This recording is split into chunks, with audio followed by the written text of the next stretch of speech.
Hello everyone, good morning and welcome back to my channel. তো তোমরা সবাই কেমন আছো? আশা করি সবাই খুব ভালো আছো, আর আমরাও বেশ ভালো আছি। এখন ঘড়ির কাঁটায় বাজে ঠিক সকাল 8:30, আর এখন থেকে তোমাদেরকে সাথে নিয়ে আমি আমার আজকের ভিডিওটা শুরু করলাম।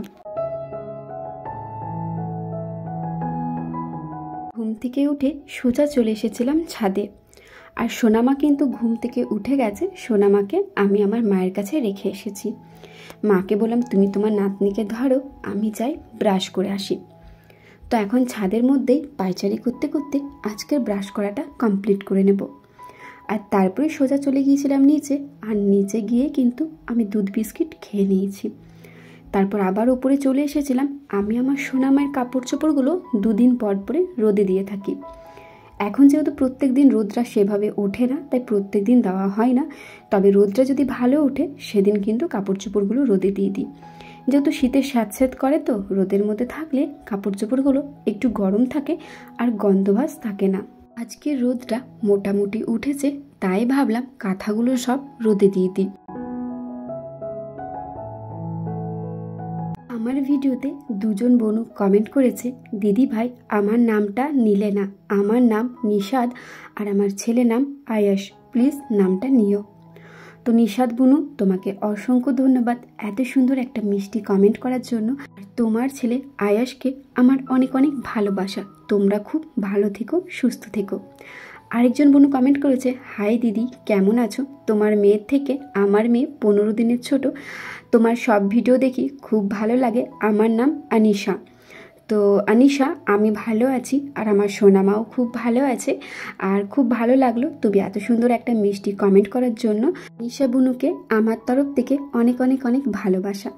তো তোমরাও যদি চাও এইভাবে তোমাদের কমেন্টের রিপ্লাই আমি আমার ভিডিওর মাধ্যমে করি আর তোমাদের নামগুলো নিই, তাহলে অবশ্যই কিন্তু আমাকে কমেন্ট করো। আমি সবারই নাম আমি আমার ভিডিওতে নেব। এইদিকে দেখো সোনামায়ের দিদুন, সোনামায়ের সকালের যে কাপড় চোপড়গুলো ছিল, মানে রাতের যে কাপড় চোপড়গুলো থাকে, সেগুলো তোমার সকালে স্নান করার সময় কেচে নেয়। আর তারপরও সোনামায়ের অনেক কাপড় চোপড় হয়। যেহেতু আমি আমার সোনামাকে সকালবেলায় ডাইপার্স পরাই না, তাই ওর অনেক কাপড় চোপড় হয়। তো এখন দেখো মা সেই কাপড় চোপড়গুলোই প্রথমে সার্ফ জল দিয়ে কেচে নিয়েছিল, তারপরে ভালো করে ধুয়ে নিয়েছে, আর একবার ডেটল জল দিয়ে ভালো করে ধুয়ে নেবে। তো দেখছো তো ঠিক কতগুলো কাপড় চোপড় হয়েছে। আর হ্যাঁ, তোমরা অনেকেই জিজ্ঞেস করছো, দিদি ভাই সোনামাকে কি এখন ডাইপার্স পরাচ্ছ? তো হ্যাঁ, আমি আমার সোনামাকে কিন্তু এখন ডাইপার্স পরাচ্ছি। যেহেতু বুঝতেই পারছো শীত পড়ে গেছে, আর এখন যদি ও হিসুর মধ্যে পড়ে থাকে তাহলেও ঠান্ডা লেগে যাবে। তাই কিন্তু প্রত্যেক দিন রাতেই শুধুমাত্র আমি আমার সোনামাকে ডাইপার্স পরাই। তবে আগে যেটা অর্ডার করেছিলাম সেটা প্রায় শেষের দিকে হয়ে গেছে, তো এখন একটা ওর জন্য নতুন ডাইপার্স অর্ডার করেছি। তো বন্ধুরা, এখন আমরা ছাদে চলে এসেছি, আর এখন ঘড়িতে বাজে তোমার 9টা। তো দেখো একদমই হালকা রোদ উঠেছে, সেরকম রোদ ওঠেনি। তো একটু পরে সোনামাকে তেল মালিশ করবো। ওর ওই যে তেলটা ওখানে গরম করতে দিয়েছি, তো তেলটা ওখানে গরম হচ্ছে। তো একটু পরে ওকে তেল মালিশ করবো, যেহেতু এখন একটু ঠান্ডা ঠান্ডা আছে। ওর জামাটা এখন খুলবো না, ঠান্ডা লেগে যাবে। আর তোমার এখন থেকে শুরু হলো সোনামায় দেখাশোনা করা। তো চলো সোনামাকে আমার তেল মাখাবো, সোনামাকে আমার তেল মালিশ করে দেবো। আর ওকে তেল মালিশ করলে না ও ঘুমিয়ে যায় ছাদে, তাই না সোনা? একবার দেখিয়ে দাও তো, মুখটা দেখিয়ে দাও তো মাসিমণিদেরকে, বলে দাও হাই, হ্যালো। কি করছো বেটা?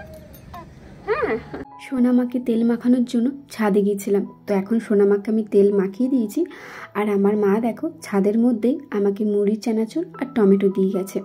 যেহেতু সোনামায়ের কাছে তো আমাকে বসতে হয়, তাই আর নিচে যাওয়ার সময় হয়ে ওঠে না। তাই এখন চলে এসেছি ওপরে মুড়ি খেয়ে নেব। সোনামা পাশেই শুয়ে আছে, আর চলো এখন মুড়িটা খেয়ে নিই। মা হওয়ার পর আমার জীবনে ঠিক কী কী পরিবর্তন এসেছে, আজকে সেই বিষয় নিয়ে তোমাদের সাথে কথা বলবো। আর শুধু আমি বলে নয়, প্রত্যেকটা মায়ের জীবনেই সন্তান হওয়ার পরেই কিন্তু আসল পরিবর্তনগুলো আসে, ঠিক যেমনটা আমার এসেছে। এখন যেটা আমি প্রতি সেকেন্ডে উপলব্ধি করি। সব থেকে বড় কি এসেছে জানো তো? আমি না জোর গলায় কখনোই কারোর সাথে কথা বলি না, আর এখন জানো তো কেউ কিছু বললে না জোর গলায় কথা বলে ফেলছি। তারপরে যেমন ধরো আমার কিন্তু একদমই রাগ নেই, তবে এখন জানো তো কথায় কথায় রেগে ফেলছি, যেগুলো আমি নিজের মধ্যে আর কি উপলব্ধি করছি। তারপরে যেমন ধরো একটুতে খিটখিটে হয়ে যাচ্ছি, কেউ কিছু বলছে সেটাতেই মানে কেমন জানি একটা হয়ে যাচ্ছি, উল্টোভাবে অ্যান্সার দিয়ে দিচ্ছি। আগে কেউ কিছু বললে চুপটি করে শুনে নিতাম, তবে এখন আর চুপটি করে থাকতে পারি না, মুখের মধ্যে বলে ফেলছি, জোর গলায় কথা বলছি, রাগ দেখিয়ে ফেলছি, যেগুলো কিন্তু আমার মধ্যে একদমই ছিল না। তো বন্ধুরা দেখো আমি স্নান করে অনেকক্ষণ আগেই চলে এসেছি, কিন্তু এই যে আমার সোনাম আমাকে কিছুতেই ছাড়ছে না, ও কোলের মধ্যেই বলছে থাকবো। তোকে তো একবার তেল মালিশ করেছে, আরেকবার তেল মালিশ করতে হবে। তো স্নান করে অনেকক্ষণ আগে এসেছি, কিন্তু এখনো দেখো ফ্রেশ হতে পারি না, চুল ছাড়িয়েছি না মুখে কিছু ক্রিম মেখেছি।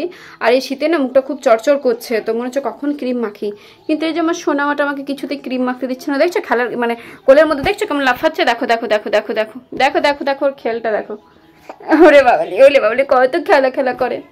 তো যাই হোক চলো আমি ঝটপট করে ওকে একটু কারো কাছে দিয়ে, মানে মা বা জেঠিমা কাউকে একটু কোলে দিয়ে তারপর আমি মানে ঝটপট করে ফ্রেশ হয়ে নিই। তারপরে ওকে এখন তেল মাখাতে হবে। এখন প্রায় কটা বাজে, 11টা 5 বেজে গেছে। ওকে 11:30 12টার মধ্যে স্নান করাতে হবে, কারণ বেশি বেলা করবো না। আর তোমার রোদ্রেও খুব একটা উঠেনি, তো ওকে স্নান করে রোদে রাখতে হবে। তো যাই হোক চলো ভিডিওটা দেখতে থাকো, কী করছি না করছি সবটাই শেয়ার করবো। তো বন্ধুরা দেখো আমি আবার ওপরে চলে যাচ্ছি, এই যে সোনামাকে এখন তেল মালিশ করবো। আবার একবার তো তেল মালিশ করে দিলাম, এই যে আবার তেল মালিশ করবো। তো নাইটিটা চেঞ্জ করে নিয়েছি, যেহেতু তোমার স্নান করার পর আর ওই নাইটির পরে তেল মাখায় না, তেল চাটচাটানি গন্ধ উঠে। তো চলো এখন তেলটা একটু একটু গরম করতে দিই, তারপরে তেল মাখাবো। আর সোনামা না আড়াআড়িভাবে কোলে একদমই থাকতে চায় না, ও সবসময় এইভাবে থাকতে চায়। তো চলো ওকে ঝটপট করে এখন তেলটা আবার মালিশ করে দিই। আর এখন আর রোদে বেশিক্ষণ রাখবো না, শুধু রোদে বসে বসে ওকে তেলটা মালিশ করাবো। কারণ হ্যাঁ কী হয়েছে, রাখবো না তো রোদে, কিন্তু সকালে ওকে অনেকক্ষণ রোদে রেখেছিলাম। চলো ঝটপট করে তেলটা মালিশ করে দিই। তারপর যেমন ধরো আমি না প্রত্যেক দিন দুপুরে খাবার খাওয়ার পরে মানে পেটে যেই ভাত গেছে, আমি আর 5টা মিনিট বসে থাকতাম না, অমনি শুয়ে পড়তাম। আর যেই শুয়ে পড়তাম সেই কিন্তু ঘুমিয়ে যেতাম।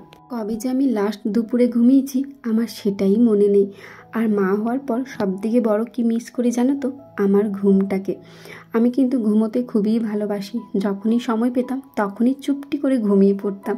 আর এখন বলতে পারো সারাদিনের মধ্যে মানে ওই 24 ঘন্টার মধ্যে হয়তো খুব জোর 2 থেকে 3 ঘন্টা আমার চোখে ঘুম আছে, তাও সেটা ভালোভাবে না, বারবার উঠে যাই, জানি না কেন। আর এখন ঘুমটা খুবই পাতলা হয়ে গেছে। আমি না খুব আস্তে আস্তে খাবার খাই, আর এখন এমনই হয়ে গেছে 2 মিনিটের মধ্যেই সব খাবার শেষ করে ফেলছি। কারণ ওই যে আমি যখনই খাবার খেতে বসি আমার সোনামা ঠিক তখনই কান্নাকাটি করে, তাই স্পিডে সব খাবার খেয়ে নিই।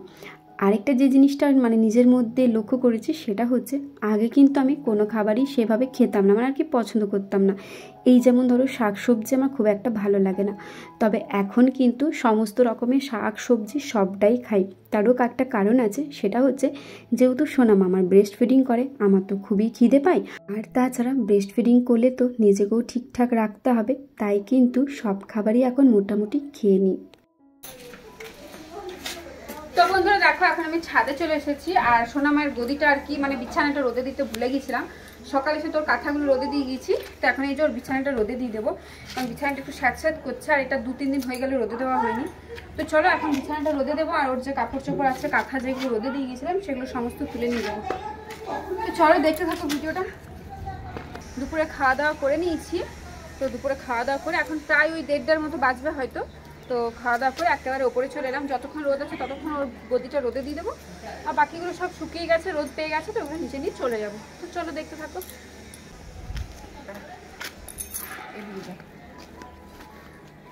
আগে প্রত্যেক দিন বিকেলে কিছু না কিছু ফাস্টফুড খেতাম, তবে এখন প্রায় 3 থেকে 4 মাস হয়ে গেছে ফাস্টফুড টোটালি ভুলে গেছি। এখন খেতে গেলে একটাই কথা মাথায় ঘোরে যে আমি তো ফাস্টফুডটা আনন্দের সাথে খেয়ে নেব, আর তারপর যদি আমার সোনামায়ের শরীরটা খারাপ করে, ও যদি পটি করে বা ও যদি বমি করে, তাই আর কি খায় না।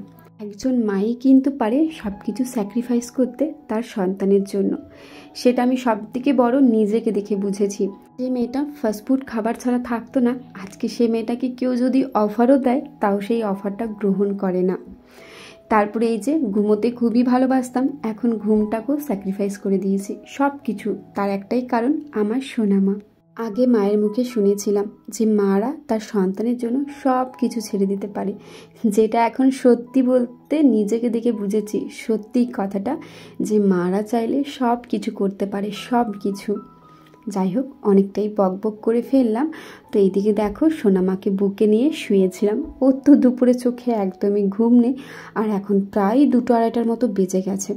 তাই সোনামাকে বুকে নিয়ে শুয়ে আছি আর ওর সাথে খেলা করছি, আর ওর প্রতিটা মুহূর্ত এইভাবে ক্যামেরা বন্দি করছি।